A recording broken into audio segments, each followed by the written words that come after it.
Morning everyone. आज हम कारक का अगला प्रकार पढ़ने जा रहे हैं। हमने 1 से 8 से 11 तक कारक पढ़े और कारक है हमारे संप्रदान कारक। ये हमने 11 चैप्टर तक पढ़ा। अब उससे नेक्स्ट चैप्टर 12 में हम अपादान कारक पढ़ने जा रहे हैं। तो आइए हम सबसे पहले अपादान कारक की परिभाषा पढ़ेंगे। किसी वस्तु से अलग होने या डर के अर्थ में अपादान कारक का प्रयोग होता है। संस्कृत में अपादान कारक के लिए पंचमी विभक्ति का प्रयोग होता है तथा इसका कारक चिन्ह से होता है। हमने कारक संप्रदान कारक तक किम सर्वनाम के रूप भी पढ़े। अब हम उसी कारक को आगे बढ़ाते हुए हम पंचमी विभक्ति अर्थात अपादान कारक के किम सर्वनाम के शब्द रूप देखते हैं। किम से बनेगा पंचमी विभक्ति एक वचन में कस्मात, द्विवचन में काभ्याम और बहुवचन में बनेगा केभ्यः। किम का अर्थ होता है के। अब हम कस्मात से पढ़ेंगे किससे, क्योंकि उसका विभक्ति चिन्ह होता है से, तो इसलिए हम बोलेंगे कस्मात। कस्मात का अर्थ होता है किससे। अब एक वचन का अर्थ है तो हम किससे यानी किसी एक से। काभ्याम किससे, किस दो से, और केभ्यः है ना बहुवचन के लिए आया किन सब से। तो इस प्रकार से कस्मात काभ्याम केभ्यः यह पंचमी विभक्ति के एक वचन, द्विवचन और बहुवचन के सर्वनाम शब्द हैं। आइए अब हम इन सर्वनाम शब्दों के बाद अब हम कुछ वाक्यों के माध्यम से हम अपादान कारक पहचानेंगे कि कहाँ अपादान कारक होता है। कहाँ है कि अलग होने के अर्थ में। अलग होने के अर्थ में यानी जो भी वस्तु होती है उससे जिस वस्तु को अलग किया जाता है, और जिस वस्तु से अलग किया जा रहा है वह होती है परमानेंट वस्तु, जो उसके स्थान पर परमानेंट रहती है। और जिस किसी स्थायी वस्तु से जिस वस्तु को अलग किया जाता है तो जो स्थायी वस्तु होती है उस परमानेंट वस्तु में ही अपादान कारक होता है। जैसे मैं एग्जाम्पल के द्वारा आपको बताना चाहूँगी कि वृक्षात फलम पतति। वृक्षात जो कि परमानेंट होता है, अपने स्थान पर स्थित होता है, स्थायी रूप से रहता है, तो उससे क्या अलग हो रहा है, फल अलग हो रहा है।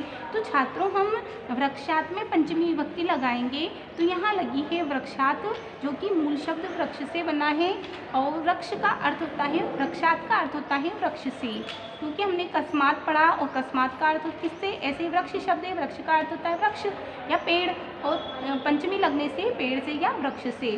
फलम पतति फल गिरता है या गिर रहा है। वृक्षात फलम पतति पेड़ से फल गिरता है।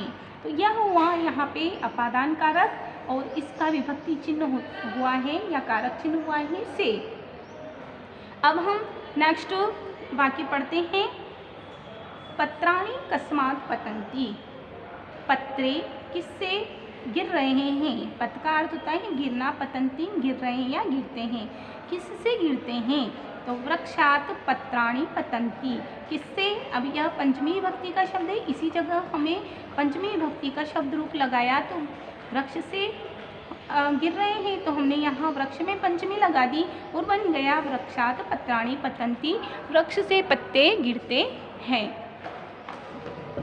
कस्मात् नदी प्रवहति।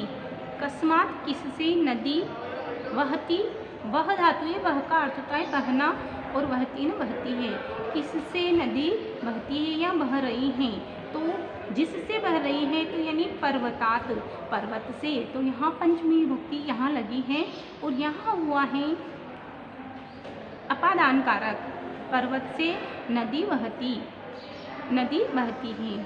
कस्मात् नदी बहती, पर्वतात नदी बहती। किससे नदी बह रही है, पर्वत से नदी बह रही है। तो पर्वत से नदी अलग हो रही है, इसलिए यहाँ पर पंचमी विभक्ति हुई है। कस्याः बहिः वृक्षाः सन्ति। किससे बाहर वृक्ष हैं। पाठशालायाः, पाठशाला के बहिः बाहर, वृक्षाः वृक्ष सन्ति न हैं, यानी किसके बाहर वृक्ष हैं। तो बही के योग में भी चतुर्थी विभक्ति होती है, इसलिए यहाँ यह बही जो है यह उपपद विभक्ति आ जाने से यहाँ हमने से नहीं लगाया पंचमी विभक्ति का, तो कोई बात नहीं, जो अर्थ लगता है हमें वही वाक्य के अनुसार लगाना होता है, क्योंकि याद है कि बही के योग में पंचमी विभक्ति होती है। तो किसके बाहर वृक्ष हैं, तो पाठशाला के, यानी स्कूल के बाहर वृक्ष हैं। पाठशालायाः बहिः वृक्षाः सन्ति। प्राचार्यः कुत्र तिष्ठति, प्राचार्य कहाँ बैठता है। कक्षायाः बहिः प्राचार्यः तिष्ठति, कक्षा के बाहर प्राचार्य बैठता है। यह वर्षा भवति, किससे वर्षा होती है। मेघेभ्यः वर्षा भवति, बादलों से वर्षा होती है।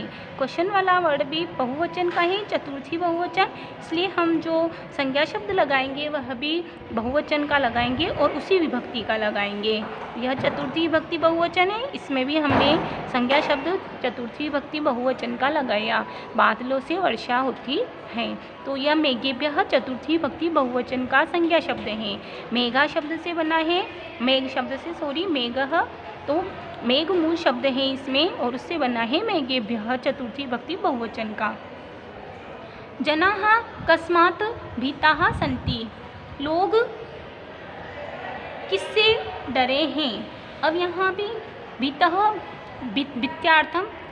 वित्यार्थक अर्थम अपादान कारकम, अर्थात डर के योग में भी अपादान कारक होता है।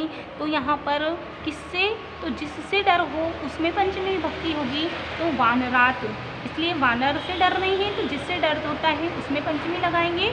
जनाः वानरात भीताः सन्ति, लोग बंदरों से डरे हुए हैं। परिश्रमात् विना सफलता न अस्ति, परिश्रम से विना, अब यहाँ पे परिश्रमात् का अर्थ वैसे तो से होता है, किंतु यहाँ विना के योग में चतुर्थी विभक्ति पंचमी विभक्ति होती है, इसलिए यहाँ बिना आने से हम इसका अर्थ हम वाक्य के अनुसार सही लगाएंगे। परिश्रम के बिना सफलता नहीं है, इसलिए यहाँ पर परिश्रमात् होने के बावजूद भी हमने चतुर्थी विभक्ति का कारक चिन्ह नहीं लगाया है, पंचमी विभक्ति का कारक चिन्ह हमने यहाँ नहीं लगाया है, यानी परिश्रमात् यानी परिश्रम के बिना सफलता नहीं है। अहम विद्यालयात् आगच्छामि, मैं विद्यालय से आता हूँ या आ रहा हूँ। विद्यालयात् यह पंचमी विभक्ति का, यानी यहाँ अपादान कारक हुआ है, अलग होने के अर्थ में विद्यालय से अलग हो रहा है, इसलिए यह इसमें पंचमी विभक्ति हुई है। विशेष है, इसमें अपादान का चिन्ह से अलग होना अर्थ में प्रयोग होता है, जबकि करण कारक में से के द्वारा के अर्थ में प्रयोग होता है, यानी कर्ता अपनी कार्य को करने के लिए जिसका सहारा लेता है उसमें तृतीया विभक्ति का, और जिससे अलग होता है उसमें पंचमी विभक्ति का प्रयोग होता है। आइए अब हम इस कारक से रिलेटेड हमारा चैप्टर स्टार्ट करते हैं। नाम है अवकाश दिवसः। अवकाश का अर्थ होता है छुट्टी और दिवस का अर्थ होता है दिन, छुट्टी का दिन। अद्य रविवासरः अस्ति, आपको याद है छुट्टी का दिन कौन सा होता है, रविवार का, इसलिए कहा है अद्य रविवासरः अस्ति। अद्य आज, रविवासरः रविवार, अस्ति न है आज रविवार है। अहम मित्रे सह क्रीडनाय गच्छामि, मैं मित्रों के साथ खेलने के लिए गच्छामि जा रहा हूँ। यहाँ पर मित्रे सह के योग में तृतीया होती है, इसलिए मित्रे में तृतीया बहुवचन हुआ है।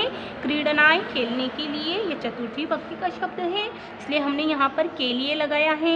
यहाँ पर सह के योग में तृतीया होने से हमने तृतीया विभक्ति के साथ लगाया है।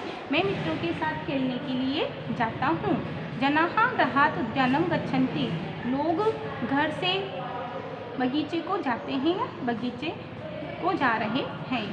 एकः वानरः वृक्षात् अवतरति, एक बंदर वृक्ष से उतरता है या उतर रहा है। यहाँ पर वृक्षात्, वृक्ष से अलग हो रहा है, उतर रहा है यानी वृक्ष से दूर हो रहा है, इसलिए इसमें पंचमी विभक्ति अपादान कारक हुआ है।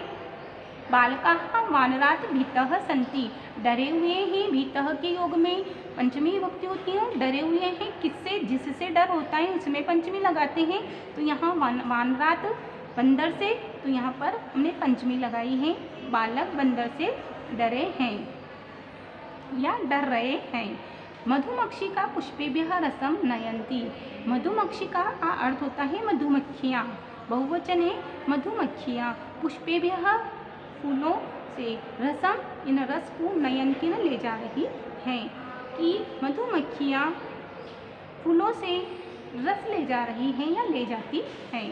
मालाकारः उद्यानात् पुष्पाणि आनयति। माली बगीचे से फूल आनयति न लाता है। आनय से बना है आनयति लाता है। आनय का अर्थ होता है लाना, आनयति लाता है। माली बगीचे से फूल लाता है। सह मालाः गुम्फति। सह न वह, मालाः माला, गुम्फति अर्थात गूंथता है। वह माला गूंथता है। गुम्फति का अर्थ गूंथती या गूंथता है, किंतु यहाँ पे सह पुल्लिंग का है, इसलिए हमने गूंथता लगाया है। गूंथता है, वह माला गूंथता है। अम्बा देवालयात् प्रसादम आनयति। माता, अम्बा का अर्थ होता है माता, देवालयात् देवालय मंदिर, और देवालयात् मंदिर से, प्रसादम आनयति प्रसाद आनयति न लाती है। माता मंदिर से प्रसाद लाती है। वयम क्रीड़ा क्षेत्रात् गृहं गच्छामः। हम सब खेल के मैदान से घर जाते हैं। तो किससे अलग हो रहे हैं? खेल के मैदान से, इसलिए यहाँ पंचमी लगी है। मंदिर से प्रसाद लेकर आ रहे हैं, इसलिए यहाँ पे देवालय में पंचमी लगी है। छात्रों, आपको याद होगा कि अलग होने के अर्थ में पंचमी विभक्ति का प्रयोग होता है, और हमने पंचमी विभक्ति के सर्वनाम शब्द पढ़े और हमने इनके संज्ञा शब्दों को भी पढ़ा। आप पुनः संज्ञा शब्द और सर्वनाम शब्दों का अभ्यास करें। धन्यवाद।